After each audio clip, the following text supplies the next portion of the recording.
di ñëw indil zëm bi Zapata ndax tey suñu gan gi dafa ne moom nañ ko jox zëm bu dëgër am naana ak ngunu te xam nga club de sport moom ëttu teranga la donc noonu la ñuy doxalee Zapata mu ngi nii c'est mon ami de tous les jours mon collaborateur mon bras droit Zapata ndaanaan la Tigi Zapata merci. Voilà di gërëm également balaa ñuy commencer waxtaan bi ak Aliou Goloko nekk journaliste sportif nekk aussi collaborateur bu privilégié ak la confédération africaine de football ndax ñun bi ñu demee Tanger keroog moom moo nekkoon agent CAF bi nga xam ne moo doon gérer tout ce qui était relation entre les équipes ak la presse nekk un journaliste boo xam ne il a beaucoup d'expérience donc tey jii ñu am mbégte waxtaan ak moom Aliou gannaaw bañ la bàyyi nga dégg si sa ñaari góoxu ataaya laaj bu njëkk bi Aliou ci waxtaan bi mooy on sort tout juste de la Coupe du Monde avec une participation du Sénégal on peut dire catastrophique. En tant que journaliste observateur ban bilan ngay tiré ci participation Sénégal. Alors man du ma ko juger catastrophique. Parce que am na ñu tane. tane nañ ñu bëri. ci 48 pays fa nekkoon am na si ñu bëri ñoo leen tane. benn ci équipe africaine yi demoon Coupe d'Afrique. ne jëluñu ci ndaare tamit. parce que à part Maroc ak Égypte defe naa ci ñi gën a avancé ci lañ bokk. mais. li tax nit ñi mer li tax nit ñi kontaanul li ñu xaarandi yoon Sénégal fu ñu xaare woon Sénégal lay yegsiwul attente bi waaw attente bi moo fooroon ba mu ëpp ñu doon xalaat gis Sénégal foo xam ne minimum ñaa ngi doon xalaat quart de finale wala demi finale loolu la ñu doon xalaat looloo tax nit ñi peut-être am naqar mu metti leen lool surtout que pendant un certain temps pendant presque 80 minutes on va dire on était presque quart de finaliste donc remontada boobu am ci diggante 85 minutes 85e ba 120e minute bi loolu moo jàllul ci xolu sénégalais yi mais football la li ni mel su amee dañ ciy jàngat et puis ñuy am lucidité analyser lu waral loolu ci sa jàngat moo tax mu baax ñu instant ni xol yëpp def nañu giif nañu ñu toog léegi mën nañ ñu toog waxtaan analyser ak lucidité pour xam lan moo tax Sénégal def échec bi ci sa jàngat ak lucidité avec le recul parce que coupe du monde bi léegi jeex na ba ñu wax yeneen i mbir ci sa gis-gis yow lan moo waral échec boobu alors man si sama analyse bopp te li may wax man rek la engagé en tant qu'observateur coupe du monde bi dañ ko raté avant sax ñu dem coupe du monde avant la coupe du monde avant ñu dem coupe du monde comment ça parce que préparation bi dafa desoon ça c'est la première chose donc facteurs yi tax ñu raté suñu coupe du monde suñu victoire u CAN bi d'accord def ñoo lor ci préparation coupe du monde bi ñaareel préparation bi ñu waroon def bi ci waroon topp defuñu ko ñetteel errement administratif yi nga xam ne dafa entouré woon suñu participation ñeenteel bi muy le choix des hommes non choix des hommes ak disparité physique bi amoon ci suñu biir équipe ñoom ñëpp bokku ñoon forme ba ñu yeggee foofu comparé à bu ñu nekkee CAN wala leneen ak dernier élément bu nit ñi dul wax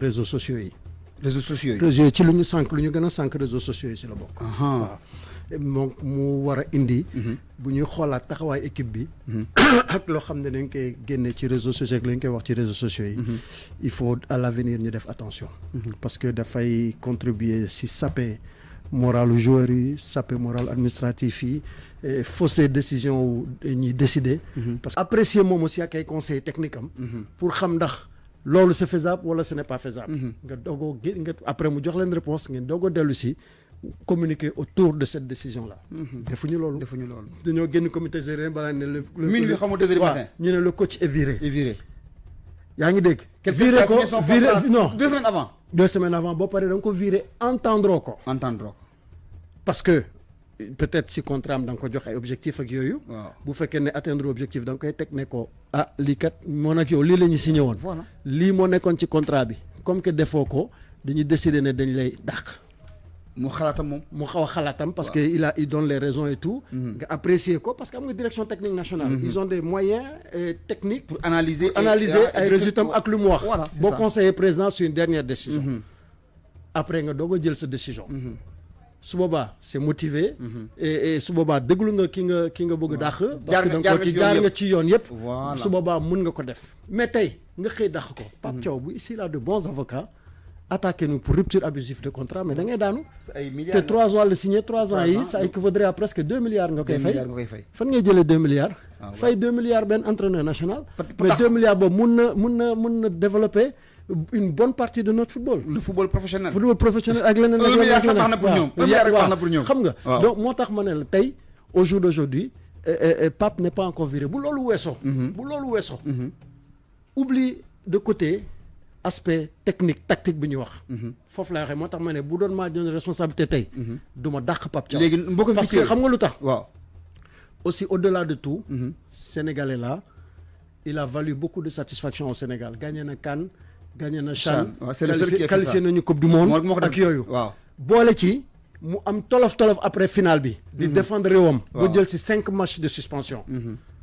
boo ko dàqee tey nga dëgg de ban équipe moo koy jël ban sélection nationale moo koy recruter parce que day ne coach boo xam ne dafa am 5 matchs de suspension. match éliminatoire coupe d'Afrique yi 6 matchs la. xam nga 8 matchs. ça veut dire que tey jii Pape Thiaw bu nekkoon si banc équipe nationale ba léegi. pour la phase des éliminatoires. les 5 premiers matchs. du toog il sera pas sur le banc. il sera pas sur le banc. léegi nag kooku nga xam ne loolu yëpp mu ngi ci gànnaam te ba mu koy def réew mi la taxawaloon. muy doomu réew mi nga lâché ko. c'est pas juste. Et c'est pas bien. Parce que c'est en défendant le Sénégal qu'il a pris cette sanction-là. Donc loolu da nga ko ci ça c'est de l'humanisme. da ngay xalaat c'est humain li ma lay wax nii. donc doo ko dàq parce que da nga ne boo ko dàqee il aura du mal à rebondir ailleurs. léegi mu nga ko bañ a dàq mais nga renforcer staff bi. foofu laay ñëwee nag mu foofu laay daal nag. par contre. parce que tu n'es pas satisfait de ce qu'il a rendu nga ne ko écoute du ma la dàq. mais voici les aménagements qu'il faut. il faut que nga équilibrer ce staff à tel nombre de personnes. yow yaay wax nag. kan nga bëgg liggéeyal. ñu valider ko. il faut que nga renforcer li il faut nga tegal ko ay conditions yoo xam ne benn cahier de charge boo xam ne. d'accord dina ko mais par delà tout moom Pape Thiaw man li ma gëm. après expérience bu mu dund ci coupe du monde bi. et ak lu ko nit ñi saagal li ñu ko wax li ñu ko weddi yëpp. ça va être un autre entraîneur. dina gën a màgg. non mais évident. tu peux pas passer par cette épreuve. nga dellu soit nekk même entraîneur. que ce soit dans sa gestion humaine. avec ses joueurs avec les dirigeants avec son staff.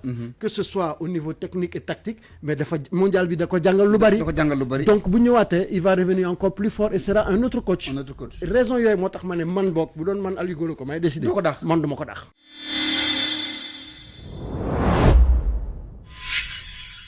café Touba bi ci kër gi moo koy gérer Ndongo Ka tubarkalla borom 20h bi ak 21h bi ñaari xabaar la ñu génne.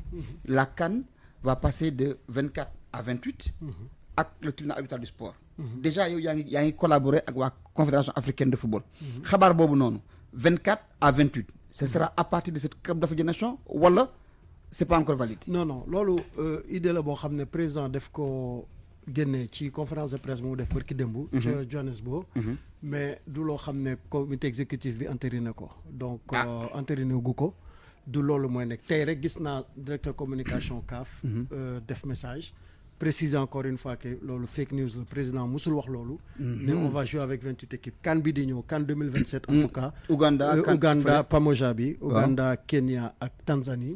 24 équipes lañ koy jouer parce que tirage au sort def nañ ko ba pare. ba septembre lay commencer. dañ def tirage au sort sur la base de 24 équipes qui vont se qualifier. tey y a pas le temps matériel de réajuster le tirage au sort le calendrier pour mun ci jël. 28 équipes et puis 28 équipes même président bu ko agité c'est pas pertinent. soo naree def 28 autant nga yegg 32. boo naree def 28 autant aller à 32 parce que c'est le même nombre quasiment de matchs et de groupes ak yooyu. boo naree def 28. amul sens. def ko 32 mooy gën su boobaa. Afrique nag 54 pays la am. on est aujourd'hui à 24 c'est presque la moitié. du continent ñooy bokk ci CAN bi ñooy joué ci CAN bi. est-ce que boo ci dugalaatee yeneen 4 équipes wala yeneen 8 équipes yóbbu ko 32 est-ce que CAN bi dina am même valeur am. et puis ban réew moo mën a tëgg loolu fii en Afrique. en Afrique en plus de ça ban dëkk. non su boobaa kon co-organisation rek lay mën a continuer. su boobaa day nekk Sénégal Gambie Guinée-Bissau. organiser doo benn CAN. Guinée Sierra Leone ak Libéria. organiser benn CAN. voilà Maroc Algérie Tunisie. waaw organiser benn CAN parce que dafay 10. y aura très peu néew na réew yoo xam ne ci biir Afrique. dinañ mën a organiser Coupe d'Afrique bu mel noonu. donc li ma la mën a wax tey kaanu 2027 bii di ñëw 24 équipes ñoo ko 24 nar a ñoo koy joué joué. waaw peut-être bi ci topp bu 2028 bi peut-être boobu la ñuy commencé ak 28 wala 32.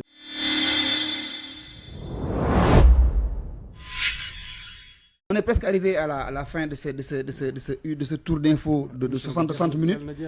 lan nga jàpp ni tey jii suñ ko defoon ci sportu Sénégal de façon générale basket bi football bi lamb ji dina tax ñu gën a rayonner au niveau international. Malal. waaw lay ba mu fi toogee ba léegi. waaw question bi nga ma posé nii moom rek laa doon xaaral. parce que question bu am solo la. depuis presque 8 ans. maa ngi wax tout le temps. ministre des sports bu fi mus a jaar. fexe naa ba mu dugg ci noppam. mais Sénégal fu ñu toll nii football sport dañoo décider teg ko ci sunu diplomatie. diplomatie sportive dañ ci bëgg dugg. mais niñ ci duggee ni instant yi baaxagul. parce que football soft power bi lay développé. football day développé tourisme. football day indi bànneex ci sport en général. day indi bànneex sport day andi infrastructure indi lépp. depuis 8 ans ministre des sports yi fi jaar yëpp def naa ko seen nopp ne dañu war a créer première chose bi nga xam ne mooy conseil présidentiel du sport.